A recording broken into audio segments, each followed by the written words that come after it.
Bentornati nella seconda parte di Isonzo News dal Parco dell'Isonzo, zona Campagnuzza Sant'Andrea a Gorizia. Adesso tocca a Paolo Crepè, intervistato, se possiamo dire, dialoga con Marco Bertoli dell'azienda sanitaria 2 Bassa Friulana Isontina e si parla di Basaglia e soprattutto Paolo Crepè spiega alcune cosette che sono magari nuove per molti. Nazione infantile, diceva il professore ad un certo punto prima il professore diceva qualcosa per i subnormali. Sì, subnormali, tutte queste cose qui, e anche lì c'era poi tutto un giro di interessi anche economici, perché non ricordiamoci che dietro tutta questa roba qui non c'era solo filosofia, punti di vista, no, c'era un'economia. C'è un'economia, quando Franco Basaglia andò a Ravenna, mi ricordo, e poi una volta a Nuoro, che erano delle province che non avevano il manicomio, ci aveva tutti contro, compreso il Partito Comunista, che ufficialmente era dalla sua parte. Perché? Perché gli infermieri erano posti di lavoro, era un indotto, un ospedale psichiatrico. Alla metà degli anni, all'inizio degli anni 70, era la prima azienda della provincia, di qualsiasi provincia, più importante delle strade, più importante degli istituti tecnici, più importante di che cosa c'avevano ancora, le cose, non ricordo più cosa c'erano, comunque niente a che fare con il manicomio. Il manicomio era la prima fonte economica delle province italiane. Perché? Perché ci guadagnavano quelli che avevano la parte della carne, la parte tutti ci guadagnavano, ma tutti ci guadagnavano, ma figurati, tutti ci guadagnavano, sempre guadagnato tutti. E infatti un'altra delle cose di cui Franco Basaglia non viene mai citato fu un'altra delle sue grandi sconfitte, che a lui fece molto male, che era la direzione dell'ospedale psichiatrico di Bologna, dove lui partecipò, e sapete chi ha difeso e perse anche lui, perché fu una cosa che ebbe talmente, perché lui voleva colpire il cuore, perché lui era un provocatore, cioè dice adesso vado nel manicomio più comunista italiano e spacco anche quello lì. Figurati se la CGIL, infermieri, voleva sta roba qua, non tanto.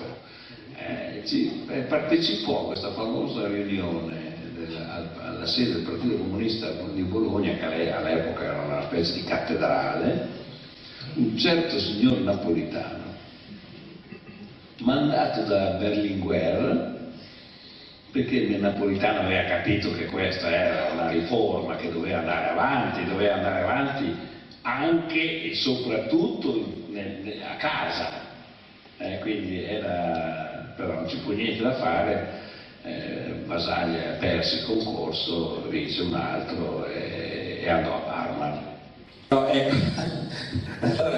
tutto quel mondo lì, perché Franco Basaglia era la quintessenza dell'uomo non provinciale, era uno che cercava gli altri, non era come adesso tanti, no, tutti un po' gelosi l'uni degli altri, se ne fregava, voleva, perché sapeva che doveva allargare il giro, quindi non gli bastava, no, le cose, poi l'esperienza francese del settore, tutta una serie di cose che poi l'hanno portato a girare il mondo, essere conosciuto ovunque. Io ho lavorato in India nella fine degli anni 70, Basaglia era già conosciuto in India, ovunque, diciamo ovunque. Sì, conosciuto, però effettivamente, no, anche l'esperienza dei manicomi, al di là dell'Italia, diciamo, è presente, continua a essere presente, no? Perché chiudere il manicomio conviene economicamente, perché il manicomio costa un sacco, come tutte le istituzioni totali costano un sacco, come costano tanto le prigioni, come costano tanto, tutto costa un sacco. Perché? Perché costa, rispetto ad una casa famiglia è evidente che il prezzo è uno zero di meno, no? A parità di numero di persone assistite. Quindi che gli amministratori di tutto il mondo guardassero l'esperienza italiana nella chiusura dei manicomi era sospetto, perché dentro c'era un opportunismo, c'era un elemento opportunistico, anche in Inghilterra è stato così. Poi è vero che c'erano altre forze intellettuali, eccetera, eccetera, che hanno proposto, anche in Inghilterra, anche perché c'era stato appunto Max Johnson, una visione per l'Inghilterra in particolare, ha una visione comunitaria proprio, no? nel suo DNA culturale. No? E questo ha aiutato molto. Certo, non si può dire che in giro per il mondo oggi, ma torno a dire, il problema è il pregiudizio e il controllo sociale. Gli inglesi, ovunque siano andati in giro per il mondo, la prima cosa che facevano è mettere un manicomio. Io sono spettatore del manicomio delle isole Seychelles, che uno dice no, vai alle Seychelles non per questioni psichiatriche, invece sì. L'isola delle Seychelles, la web, che è l'isola principale, ha un grande, che nessuno ha mai visto, io sì, è un bel manicomio. Perché? Perché c'era bisogno di controllo sociale, cioè chi rompeva le balle era qualche volta in prigione, magari non aveva fatto un reato, quindi proprio in prigione non andava bene che andasse, libero non era giusto, e quindi gli trovavano qualche strana cosa e lo buttavano dentro. E questo è successo ovunque. Io ricordo a Londra un ospedale psichiatrico era solo per West Indians, cioè per quelli che venivano dai Caraibi, da quella zona là del mondo, che erano ragazzi di Giamaica, cosa vedevo dire, un po' qualche canna se le erano fatte effettivamente a Giamaica. Li chiamano, si può dire così, abbastanzina, e io mi ricordo questo era proprio specializzato. Era un po' fuori Londra, ed era un manicomio divertente, perché ovviamente c'era buona musica, tutti i giamaicani lì con i rasta, con l'occhio vagamente spento, che però li tenevano lì perché se tu apri fanno casino, poi si accoltellano, quindi meglio che... C'era un'idea di controllo sociale che naturalmente contiene un pregiudizio, cioè perché anche io e te potremmo anche essere della gente che se beve un po' possiamo fare casino, che ne sanno di noi. Però se fossimo razza, tu staresti bene, però razza, con un po' di buona musica giamaicana in sottofondo, e quelli dicono questo, parti in automatico, perché tu c'hai il pregiudizio automatico, no? Da pensare che se uno pensa a un nero, non pensa a Ray Charles, è poco da fare, anzi Ray Charles uno se lo immagina anche bianco, talmente bravo che sarà bianco, no? Come fa a essere nero? Quindi ecco, questa cosa, questo automatismo, un automatismo che corre nella storia. Io non sono un vicchiano che pensa che ci siano le cose, però dobbiamo stare attenti, non torno a dire, se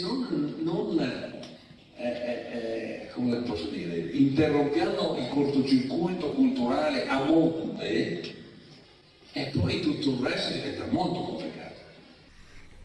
Perché Basaglia per me è stato un uomo fondamentale per la mia vita, anche se non è vissuto abbastanza per insegnarmi altre cose, ma quelle che ho appreso da lui sono state strategiche per la mia esistenza. Chi era Basaglia? In un'altra intervista lei l'ha definito tipo un doge veneziano, debole coi deboli e forte con i forti. Sì. Beh, era un uomo che aveva delle idee nate dalla sua vita, dalle sue convinzioni, che non ha mai patteggiato con i forti, ha mantenuto il timone, ecco perché la figura del Doge sulla Cadoro in qualche modo è una figura che gli si... Poi perché era un uomo elegante, era un uomo elegante anche nel modo di fare, spiritoso, ironico, quindi è stato un uomo pieno di vita fino all'ultimo momento. Era un uomo dei suoi tempi o era in anticipo rispetto per quello che ha fatto? Da tutti i grandi sono in anticipo. Tutti i grandi non sono capiti e interpretati nella contemporaneità. Adesso cominciamo a capire perché ci manca. È come un amore, sai? L'amore lo capisci quando finisce. Sì, sono passati però 40 anni. Ma siamo lenti. Siamo lenti nel riconoscere la grandezza delle cose. Poi siamo anche un po' ipocriti, devo dire, perché poi sa tanti complimenti a 40 anni di distanza, avrei voluto sentirli 40 anni fa. Un aspetto che francamente è la prima volta che ho sentito, e lei l'ha sottolineato, che la rivoluzione basaliana non era solo di filosofia, ma era anche economica. Lei ha detto nel suo intervento che il manicomio era la più grossa azienda della zona. Beh, per ogni provincia era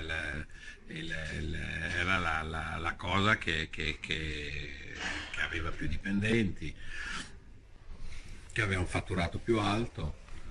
Era una fabbrica, il manicomio erano vere e proprie fabbriche, perché c'erano tanti infermieri, tanti medici, tante persone per le pulizie, per le cucine, per le cose, quindi giravano tanti soldi attorno. Poi una volta addirittura i manicomi erano anche abbastanza autarchici, facevano il vino, facevano l'olio, facevano la canapa 100 anni fa, eccetera, eccetera, quindi era una vera cittadella, perché erano enormi. Ci sono stati dei manicomi con 1000-1200 persone.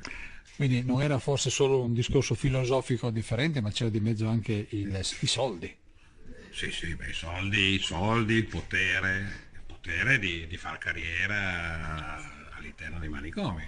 È stato anche ricordato qua quanti ragazzi di 26-27 anni sono diventati primari in un colpo solo, con meriti forse non tutti ascrivibili al talento, quindi è stato anche un luogo dove si faceva carriere napoleoniche non di poco conto. Ed è tutto anche per oggi, vi ringrazio di essere rimasti con noi, vi ricordo che Isonzo News va in onda alle ore 7.30 e alle 15.30 di sabato e alle ore 23.30 di domenica. Vi ricordo che abbiamo anche le pagine Facebook dove potete trovare tutti i servizi che vanno in onda in questa puntata e nelle altre. Soprattutto abbiamo anche il profilo Instagram del sottoscritto dove potete vedere un piccolo assaggio delle varie iniziative che trovate su Facebook. È tutto e a Dio piacendo noi ci vediamo qua fra 7 giorni, stesso posto, stessa ora. Ciao!